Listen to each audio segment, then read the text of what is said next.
사랑하는 여러분 안녕하십니까? 오늘 또 좋은 하루, 복된 하루, 건강한 하루가 되시기를 바랍니다. 오늘은 고린도 후서 1장에서부터 7장까지 있는 말씀을 중심으로 새 언약의 일꾼이라는 제목으로 말씀을 드리도록 하겠습니다. 고린도라고 하는 그러한 도시는요, 주전 8세기 때부터 굉장히 융성했던 그러한 도시였었습니다. 필립이라고 하는 알렉산더 대왕의 아버지가 그 지역을 점령을 해서 헬라 문화권으로 속하기 시작했고요. 그러면서 그 도시가 굉장히 융성하게 되었었는데, 로마의 입장에서 보면 그 도시가 너무 커지는 것이 부담스러웠죠. 그래서 이제 BC 146년에 로마에 의해서 그 도시가 완전히 황폐화되어 버리는 그러한 모습을 우리가 볼 수가 있습니다.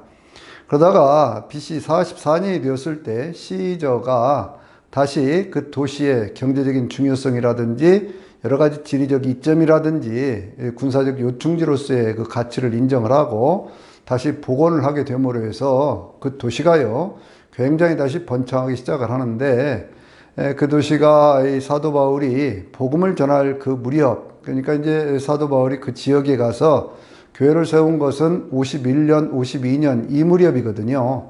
이때가 되면 인구가 거의 한 60만 정도 되는, 그러니까 오늘날로 말하면 우리 뭐 전주 시내 정도 된다고 그렇게 볼까요? 뭐 그런 정도의 큰 도시를 형성하고 있었습니다.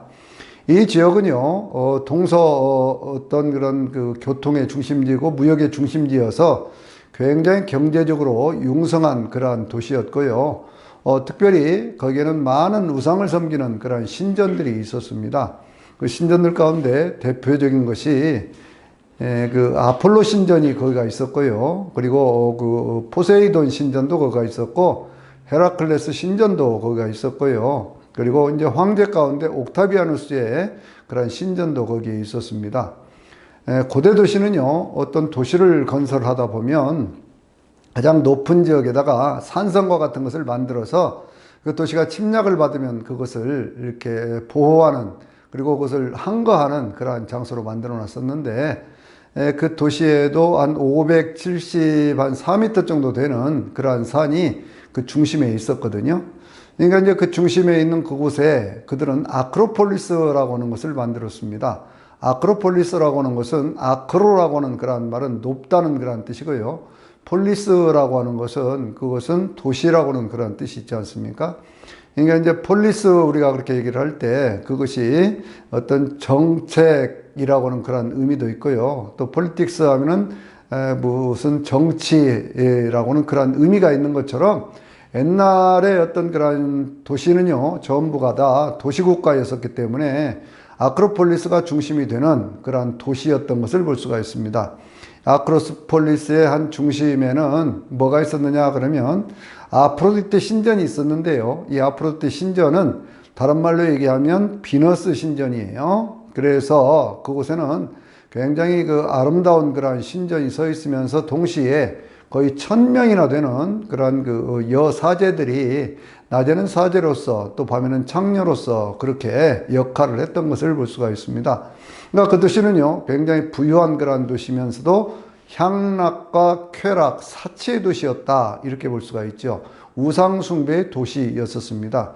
그러한 도시에 50년부터 이제 52년까지 사도 바울이 2차 선교행을 가면서 그 2차 선교 여행 가운데 저쪽 그 빌립보 쪽에서부터 교회를 설립하기 시작해서, 그렇게 해가지고 데살로니가 그 교회를 설립을 하고요. 베레아 쪽에 교회를 설립하고 다시 아테네 쪽으로 쭉 밑으로 내려왔다가 그 위쪽에 있는 고린도 지역에 가서 거기에 교회를 세우게 되는 그러한 모습을 볼 수가 있습니다. 아주 영적으로 황폐해져 있고 우상숭배의 도시고 어둠으로 가득 차 있던 그러한 도시에 한 줄기 빛이 비추어지는 것처럼 새로운 역사가 일어나게 되었다, 그렇게 볼 수가 있는 거예요. 그런데 그 교회에 그렇게 교회를 세워놓고 다시 사도 바울이 이제 그 에베소를 거쳐서 저쪽 그 수리아 안디옥으로 갔다가 53년부터 58년까지 3차 선교여행을 다니게 되는데요. 그 3차 선교여행을 다니던 그 무렵에 중심지는 어디였었느냐 그러면 에베소였죠. 그 에베소에서 자리를 잡고 거기서 이제 그 두란노 서원을 만들어서 많은 제자들을 길러서 수많은 교회들이 개척되는 그러한 모습들을 우리가 볼 수 있잖아요. 그때 개척되었던 그러한 교회들이 저쪽 골로새 교회라든지 라오디게아 교회 같은 그러한 교회들이 대표적인 그러한 모습들을 우리에게 보여주고 있지 않습니까? 그런데 어쨌든 간에 거기에서 그렇게 사역을 하고 있을 때 고린도에 있던 사람들이 거기를 내려오게 되어집니다. 그래가지고 사도 바울에게 그 교회에 대한 형편 같은 것들을 쭉 얘기를 하면서 교회에 있는 문제들을 얘기를 하거든요. 그래서 이제 사도 바울이 그 교회에 고린도 전서를 쓰기 이전에 하나의 편지를 써서 보내게 되어집니다.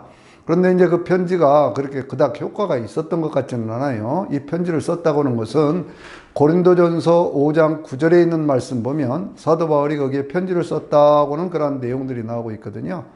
그래서 이제 사도 바울이 두 번째로 다시 그 교회에 어떤 문제들에 대한 해답을 주기 시작하면서 써보냈던 편지가 고린도전서입니다. 고린도전서를 보면은요, 거기에 많은 어떤 교회 문제, 교리적인 문제, 뭐 이런 것들을 얘기를 하는데, 우리가 이제 그 고린도전서 1장에서 4장까지 있는 말씀들을 주로 보면은요, 거기에는 분파에 대한 그런 얘기가 있죠. 그 교회가 여러 분파들이 생겨나기를 시작을 했습니다. 어떤 분파가 있었습니까? 거기에 이제 바울파라든지, 뭐 아볼로파라든지, 혹은 게바파, 베드로파지요. 또 그리스도파, 이런 분파들이 생겼는데, 이런 분파들의 문제들에 대해서 거기에 대한 해답을 주고 있고요. 또 5장과 6장을 보면 고린도전서입니다. 거기를 보면 음행하는 사람들, 음란의 모습, 그런 것들에 대한 해답을 주는 것을 볼 수가 있어요. 자기 아버지의 첩이죠, 첩. 첩과 이렇게 동치모라모로 해서 그렇게 해서 교회 안에 큰 문제가 생겼는데, 그럼에도 불구하고 그런 것들을 용납하고 있는 그 교회의 문제를 얘기를 하면서 그런 사람들은 그 공동체에서 쫓아내야 된다라고 하는 아주 엄격한 그런 가르침을 주고 있고요. 또 그러면서 이제 7장에 가서 보면 거기는 무슨 얘기가 있습니까? 결혼에 대한 그런 문제를 얘기를 하지요. 8장에 가서 보면은 우상 제물을 먹을 것이냐 말 것이냐고는 그런 문제들을 얘기를 하고 있고요. 9장에는 그 고린도 교회에 많은 거짓 사도들이 들어와 있었거든요. 그 거짓 사도들에 의해서 그 교회가 영적으로 혼란해져 있을 때 그 거짓 사도들에 대해서 오히려 사도 바울이 참 사도로서의 그러한 모습을 보여주는 것을 볼 수가 있습니다. 10장에 있는 말씀은 어떤 얘기가 있었지요? 거기에는요, 우상을 섬긴다고 하는 것이 어떤 의미를 가지고 있느냐? 10장 20절에 있는 말씀 보면 우상을 섬기는 것은 그것은 귀신과 교제하는 것이다 라고 말씀함으로 해서 우상을 섬겨서는 안 된다 라고 하는 것들을 우리에게 보여주고 있습니다.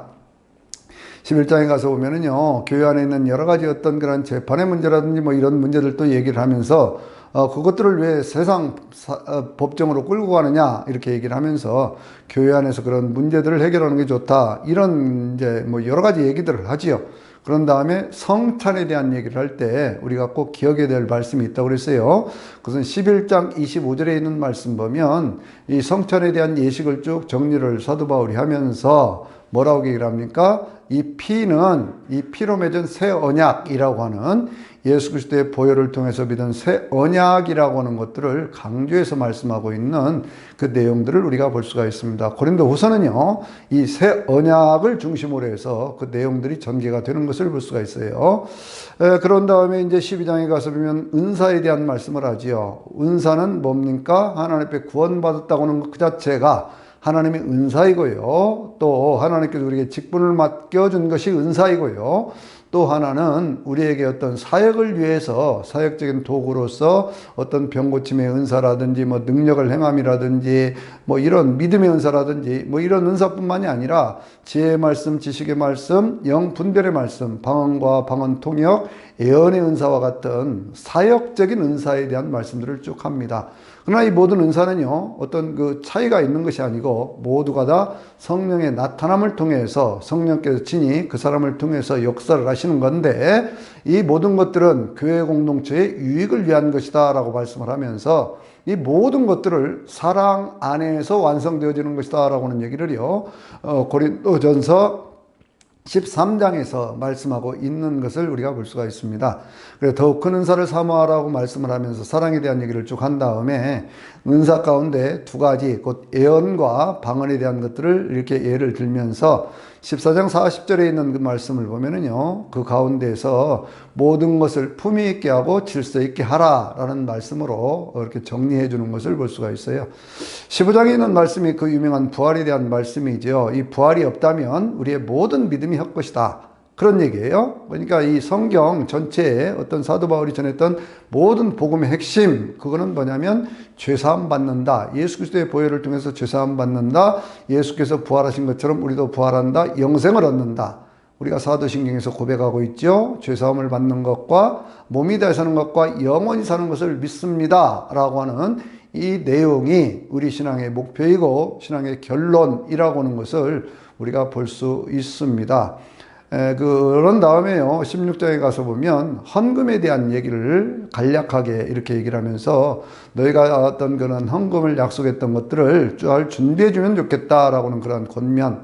그리고 더 넘어가서 어떤 얘기를 하고 있냐면요, 우리 주 예수여 오시옵소서라고 하는 마라나타, 어떤 주님의 재림에 대한 소망을 얘기를 하면서 그 교회에 어떤 축복을 비는 그런 축복으로 그렇게 마무리하는 것을 우리가 볼 수가 있거든요. 이제 고린도 교회에 대한 여러 가지 많은 이야기들을 하면서 편지를 보냈는데, 그러면서 디모데가 거기를 갔지 않습니까? 그런데 디모데가 와서요, 그렇게 얘기를 하는 걸 보니까 별로 그 교회가 사도 바울이 편지를 써 보냈음에도 불구하고 교회 문제가 해결이 되지를 않고 있는 거예요. 그러니까 걱정이 됩니다. 사도 바울이요. 그래서 친히 고린도 교회를 방문을 했습니다. 근데 고린도 교회를 방문을 했더니 그 교회가 사도 바울을 막 환영하고 그러는 것이 아니라 그 교회에 분파가 있다고 그랬잖아요. 거짓 사도들이 들어와 있었다고 그러잖아요. 그러니까 그 사람들이 중심이 되어가지고 교인들을 선동을 해서 오히려 사도 바울을 핍박하는 모습을 보여지게 됩니다. 그래서 바울이요, 거기서 크게 낙심을 하면서 거기서 이제 어디로 가게 되냐면 어느 쪽으로 가게 되느냐 그러면 거기 빌립보 교회가 있는 그러한 지역으로, 마케도니아 지역으로 그렇게 가게 되는 것을 볼 수가 있지요.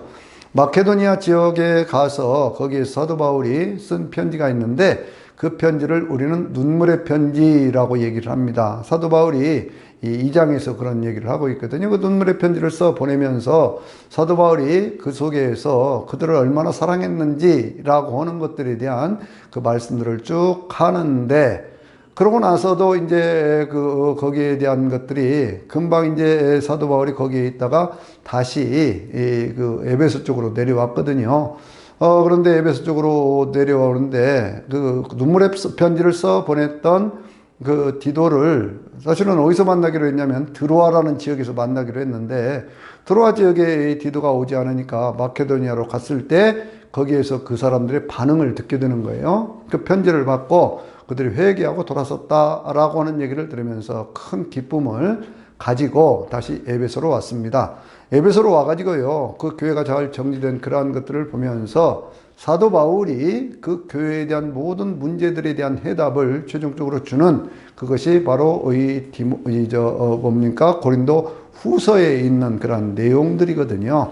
그래서 이제 오늘은요, 그리고 이제 한 가지 더 말씀을 드린다면 이 고린도 후서를 쓴 다음에 그 다음에 이제 사도 바울이 다시 이 고린도에 가서 거기에서 한 3개월 정도 이렇게 머물면서 거기에서 써보냈던 편지가 그 유명한 로마서라는 그런 성경이에요.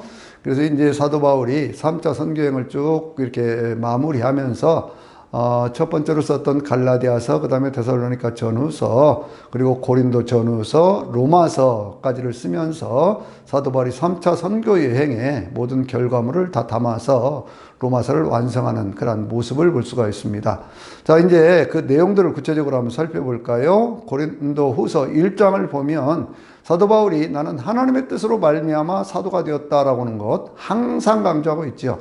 사람의 뜻으로 말미암은 것도 아니고 사람들에게서 난 것이 아니라 하나님께서 나를 택하셔서 주의 사도로 삼았다라고 하는 이 말씀을 왜 하느냐 그러면, 거짓 사도들이요 계속해서 사도 바울을 공격하는 것 가운데 하나가 뭐냐면 사도 바울은 뭐 어떤 그런 추천서도 없고 자천서, 그러니까 자기 스스로 자기를 소개하는 뭐 이력서라든지 자기소개서도 없는 그러한 사람이었다 그거예요. 추천서라는 것은 뭐냐 그러면 거기에 이제 어떤 이 사도 그 제자들 있잖아요. 12제자. 12제자들이 준 어떤 그런 추천서 같은 것들을 가지고 다녔거든요. 그러면서 내가 사도다 그랬거든요. 근데 사도 바울은 그런 것이 없다 그래서 거짓 사도다 막 이렇게 하면서 공격을 하고 있었어요. 그럴 때 사도 바울은 그래서 편지를 쓸 때마다 항상 나는 하나님의 뜻으로 말미암아 사도가 되었다라고는 그런 말씀을 반복해서 강조해서 그렇게 말씀하고 있는 것을 우리가 볼 수가 있어요. 성경을 이해하는 데 중요한 키포인트 가운데 하나인 것이거든요. 이 특별히 1장에서 1절에서부터 11절까지 있는 말씀이 이 고린도 후서의 서론적인 그런 내용이고요. 마지막 13장 11절에 13절까지가 결론에 대한 그런 말씀인데, 그 서론적인 어떤 그런 말씀을 보면요, 거기에 가장 많이 나오는 단어가 뭐가 있느냐 그러면 환난, 고난, 위로라고는 그런 단어예요. 이게 무슨 얘기냐 그러면 그 고린도 교회에 있는 어떤 그런 사람들에게 우리가 어떤 아시아에서 당했던 환난이라고 하는 것 너희가 알지 않기를 원하지 않는다. 그러니까 그걸 알기를 원한다라고 그렇게 사도 바울이 얘기를 하고 있는데요. 사도 바울의 생애 속에 있었던 많은 고난에 대한 어떤 그런 환난, 고난, 역경 이런 것들이 이 고린도 후서에는 4장, 6장, 11장에 계속해서 이렇게 여러 가지 다양한 모습으로 그렇게 나오는 것을 볼 수가 있거든요. 근데 그런 환난을 당할 때, 고난을 당할 때 그 고난을 나는 어떻게 위로함을 받았느냐 그러면 9절에 있는 말씀을 보면은요, 이렇게 말씀을 하고 있습니다. 뭐라고 얘기를 하고 있냐면요, 사도 바울이 나는 마음에 사형 선고를 받았고 나는 그때 꼭 죽을 줄로 알았다. 그런데 이 모든 것들 가운데 나를 위로하시는 분이 계시는데 그는 죽은 자를 다시 살리시는 하나님이셨다라고 얘기를 하고 있어요. 여러분, 여기에 우리 신앙의 비밀이 있습니다. 우리가 어떤 환난을 당하고 고난을 당하고 역경 속에 들어가고 정말 견딜 수 없는 아픔 속에 있다고 할지라도 그 모든 것들을 이길 수 있도록 해주는 것은 전능하신 하나님, 죽은 자를 다시 살리시는 하나님, 생명의 주이신 하나님을 절대적으로 의지하는 그러한 믿음이 있을 때 위로받을 수 있다라고 하는 것을 우리는 늘 기억할 필요가 있어요. 그래서요, 사도 바울은 자신의 삶에 있어서 세상에 많은 사람들에게 실망도 당하고 고난과 역경을 당했지만 그럴 때 나는 죽은 자를 다시 살리시는 하나님을 절대적으로 의지하는 법을 배웠다라고 이렇게 말씀하고 있죠. 그러면서 고린도 교회에 있는 많은 사람들의 환난과 고난도 우리가 하나님께로부터 위로를 받고 그리스도를 통해서 위로를 받은 것처럼 우리의 위로를 통해서 너희를 위로하기를 원한다라는 말씀을 하고 있어요.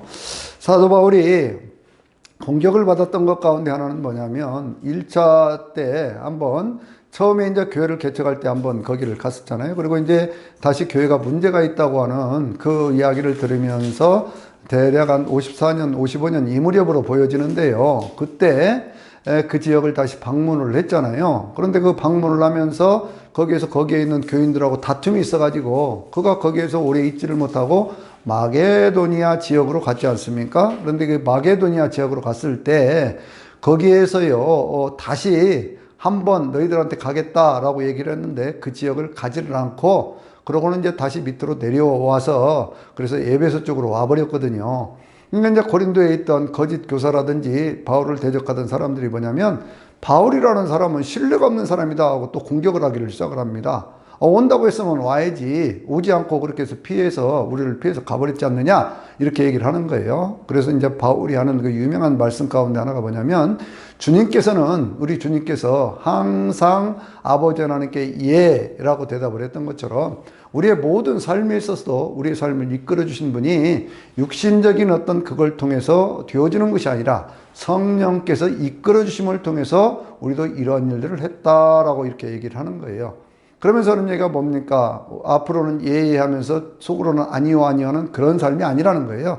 앞과 뒤가 똑같다는 겁니다. 사도 바울이 하는 얘기는 그 얘기예요. 그러면서 우리가 아멘하여 하나님 앞에 영광을 돌리느니라 20절에 있는 말씀에 또 22절에 있는 말씀 가운데서는 이것을 보증으로 우리를 인치시고 보증으로 성령을 주신 분이 하나님이시다라고 말씀을 하고 있는 것을 볼 수가 있어요.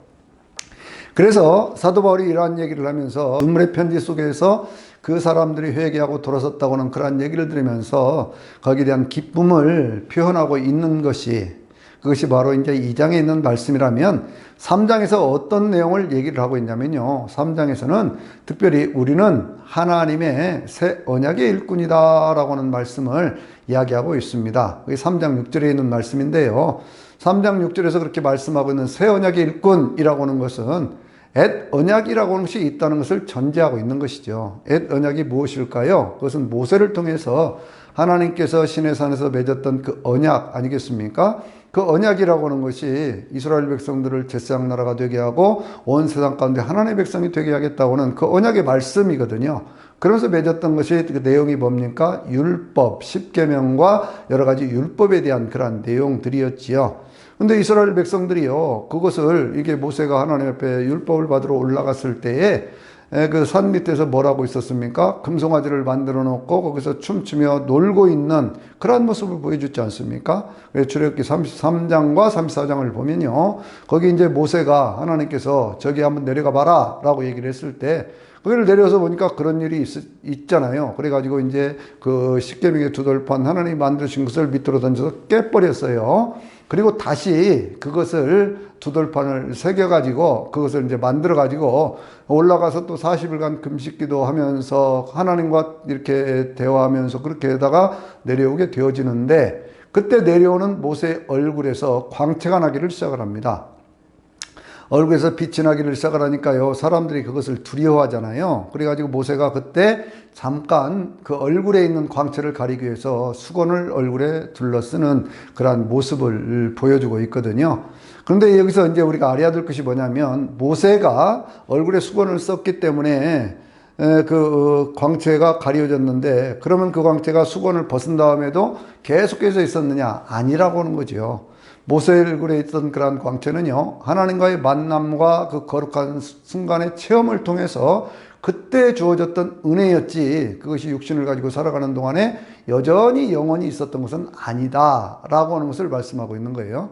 그런데 이것이 어떤 정죄의 직분, 율법을 통해서도 하나님께 주시는 그런 영광의 모습이지만 그것은 영원한 것이 아니다라고 하는 것을 먼저 전제를 하면서 사도 바울이 이렇게 쭉 논증을 해가는 그러한 모습을 볼 수가 있는데, 그러면 새 언약이라고 하는 것은 뭐냐는 거죠. 새 언약이라고 하는 것은 예수 그리스도를 통해서 주어진 바로 복음이라는 거예요.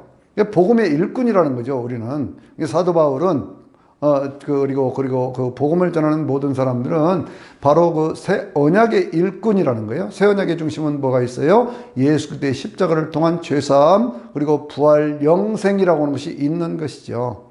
근데 이것이 어떻게 해서 우리 가운데 주어지느냐는 거예요. 그것이 이제 4장 6절에 있는 말씀부터 보면은요, 거기 아주 신비로운 말씀이 있습니다. 그래서 저는요, 이 말씀이 정말 좋고, 이 말씀을 외울 때마다 막 가슴이 뛰고 그러거든요. 거기에 뭐라고 말씀했냐면요, 이렇게 말씀하고 있습니다. 하나님께서요, 어둠 가운데 빛이 비추라고 말씀하신 하나님께서 그리스도 예수의 얼굴에 있는 하나님의 영광을 나는 빛을 우리 마음속에 비추어 주셨다. 7절에 있는 말씀 보면 이것은 능력의 힘이 큰 것이 하나님께 있고 우리에게 있지 않다고 하는 것을 알게 하려 함이라라는 말씀이 있어요. 여러분, 이 말씀은요, 100번이고 1000번이고 계속 되새기면서 이 말씀 속에 담긴 그 깊고 오묘한 하나님의 은혜를 체험할 수 있게 되시기를 바랍니다. 세상의 모든 것들이 어두워요. 율법이 주어졌지만 율법은 잠깐 보이는 그러한 빛과 같은 것이지 그것이 모든 것들을 영원히 살리는 그러한 빛은 되지가 못하는 것이거든요. 사도 바울이 율법 가운데 살면서 율법을 정말 잘 지켰지 않습니까? 사도 바울 스스로 얘기를 할 때 나는 율법의 의로 흠이 없는 사람이라고 말할 정도로 그랬었거든요. 그런데 율법이라고 하는 것을 통해서 하나님의 뜻을 깨닫습니다. 하나님의 말씀의 뜻도 깨닫고 거기에 보게 되어져요. 그런데 그것이 여전히 그 순간순간에는 그럴 수 있어도 그것이 영원히 계속해서 주어지는 것이 아니라고 하는 것은 그 빛이라고 하는 것이요, 희미한 빛이고 그 빛이라고 하는 것이 그냥 주변을 잠깐 비치는 그런 빛과 같은, 모세의 얼굴에 잠깐 보이다마는 그런 영광의 빛과 같은 것이다, 그런 얘기예요. 그런데 어두움 가운데서 빛이 빛이라고 말씀하신 그 하나님께서 예수 그리스도의 얼굴에 있는 하나님의 영광을 아는 빛을 우리 마음속에 비추어 주셨다, 그 말씀이죠. 그러면 그 빛은 어떤 빛이냐? 그것은 영원한 빛이에요. 세상의 모든 것들을 초월해버리는 빛입니다.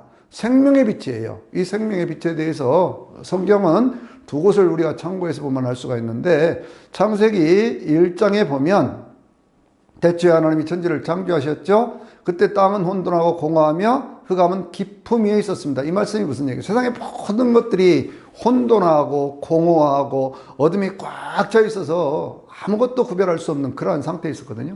그 상태에 하나님이 뭐라고 말씀하셨어요? 하나님이 가라사대 때 빛이 있으라 하심에 빛이 있었고 그 빛이 하나님 보시기에 좋았더라. 그렇게 말씀했잖아요. 하나님께서 빛을 낮이라 칭하시고 어둠을 밤이라 칭하시니라.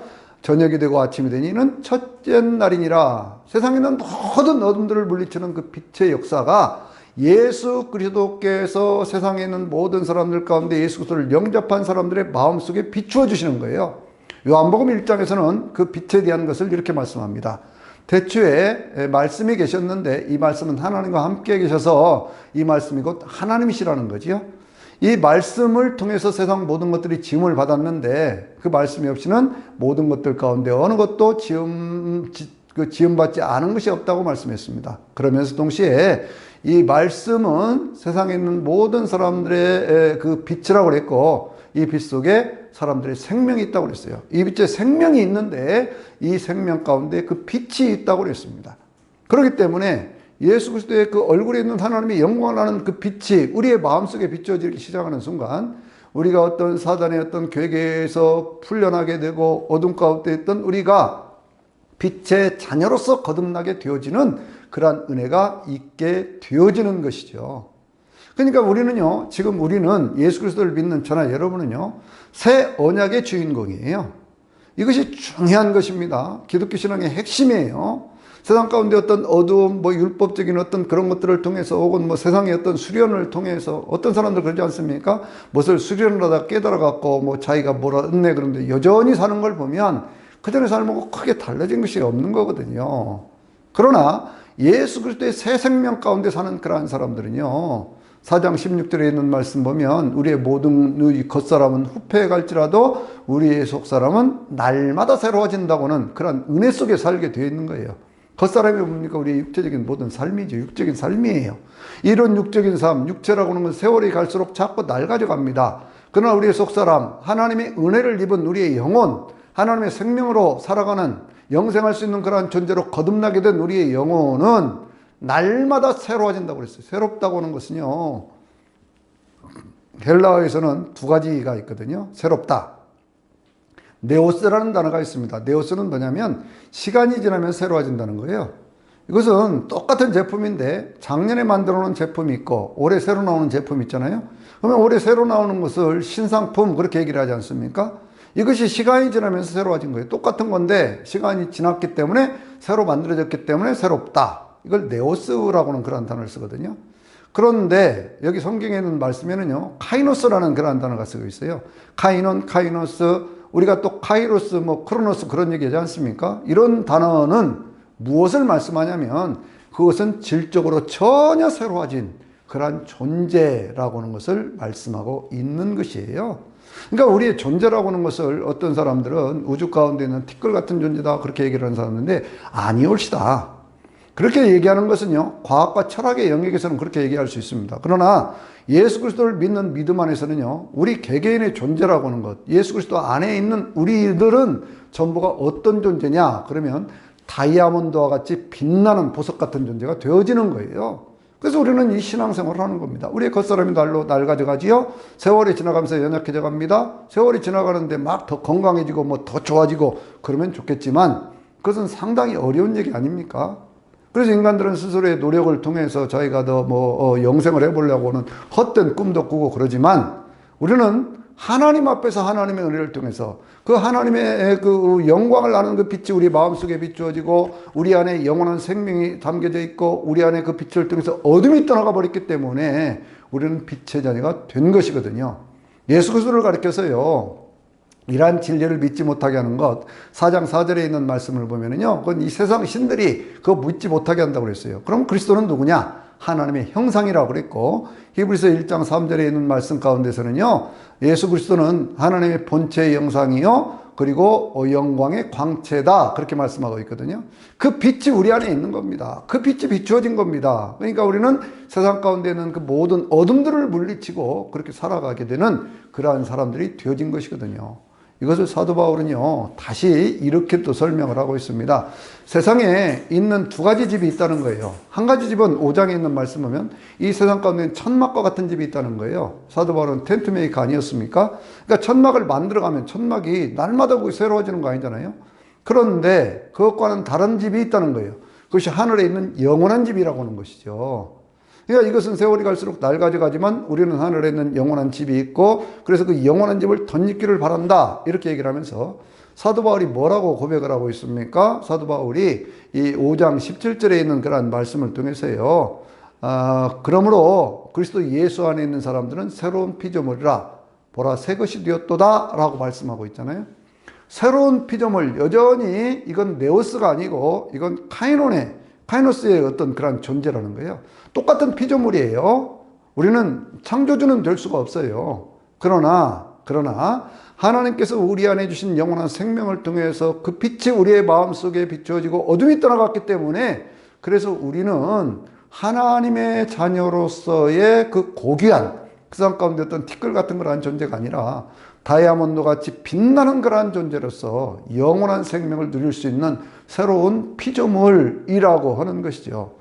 그러면 새로운 피조물 된 그러한 새 언약의 일꾼들, 그러니까 모세를 통해서 주어졌던 어떤 그러한 것들은 잠시 잠깐 보여지는 그러한 빛이라니까요. 모세의 얼굴에 그 빛이 비춰졌다니까요. 여러분, 다른 종교에 대한 얘기를 잠깐만 또 해볼게요. 소승불교, 대승불교 그렇게 얘기하지 않습니까? 불교를요. 근데 소승불교에 있는 사람들은요, 부처가 될 수 있는 사람들은 정해져 있다, 이렇게 얘기를 합니다.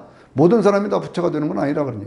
대승불교에 있는 사람들은 뭐라고 얘기를 합니까? 그것은 모든 사람들이 다 부처가 될 수는 있으나 그것은 시간이 걸린다, 그렇게 얘기를 하고 있어요. 그러니까 한 세대를 지나서 한 생명에서 될 수 있는 사람도 있고, 하여튼 계속 윤회를 하다가 언제가 되는 사람도 있고, 그렇다는 거예요. 우리 신앙은 그런 거 아닙니다.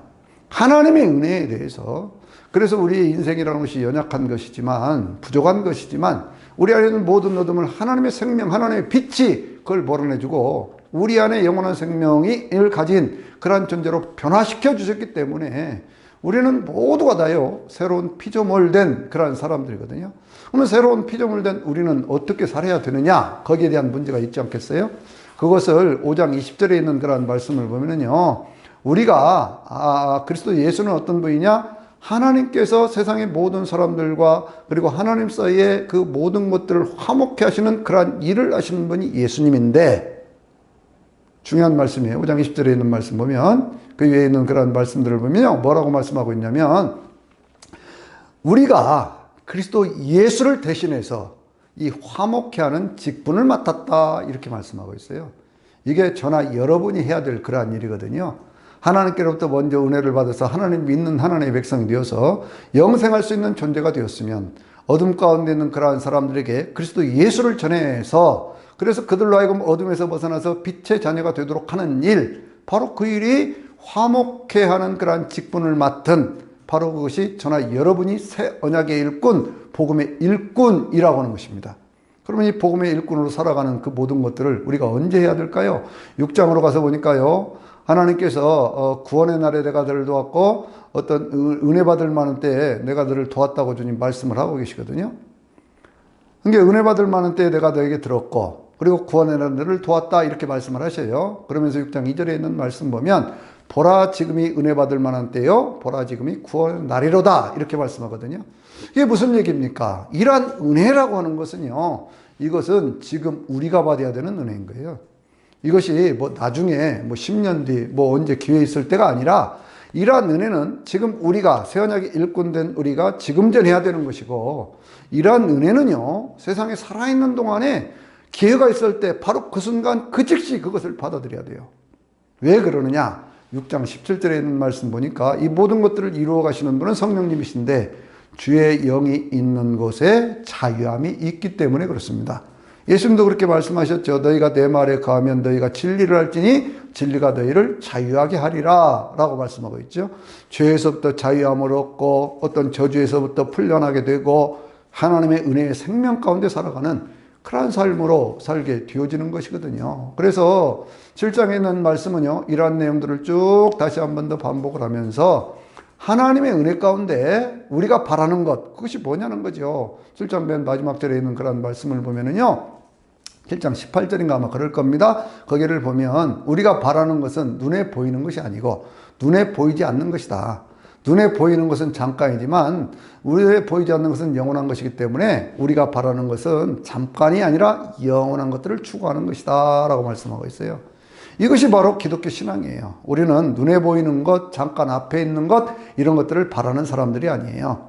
하나님의 은혜 가운데 구원받은 내가 옛 언약에 그 잠깐 촛불같이 비춰지는 그것이 아니라 그냥 하늘의 태양빛보다도 훨씬 더 밝은 빛 가운데서 사도 바울을 만나주셨던 그 하나님께서 내 마음속에 그 생명을 심어주시고 그 빛을 비추어 주셔서 어둠에서부터 벗어날 수 있도록 만들어주신 이 은혜 속에서 그 은혜를 우리가 세상에 있는 사람들에게 전함으로 해서 그 많은 사람들이 구원받은 하나님의 백성이 되게 하는 것, 바로 이것이 새 언약의 일꾼으로 살아가는 것이고 우리는 이 영원한 것들을 사모하는 것이거든요. 사도 바울이 그렇게 얘기를 합니다. 새 언약의 일꾼 된 사람들, 우리는 이 보배를 이 질그릇에 가졌으니 우리는 이 세상 가운데 사방으로 우겨쌈을 당하여도 쌓이지 아니하고 거꾸로 뜸을 당하여도 이렇게 넘어지지 아니하고 근심하는 자 같으나 항상 기뻐하고 아무것도 없는 사람 같은데 모든 사람들을 부유케 하는 사람이다 라고 고백할 수 있는 것은 이 복음, 이 진리, 이 생명, 이 빛이 영원한 것이기 때문에 그런 겁니다. 저나 여러분은 이 영원한 생명 가운데 하나님의 은혜를 증가하며 살 수 있게 되시기를 주의 이름으로 축원합니다. 아멘. 바로 이어가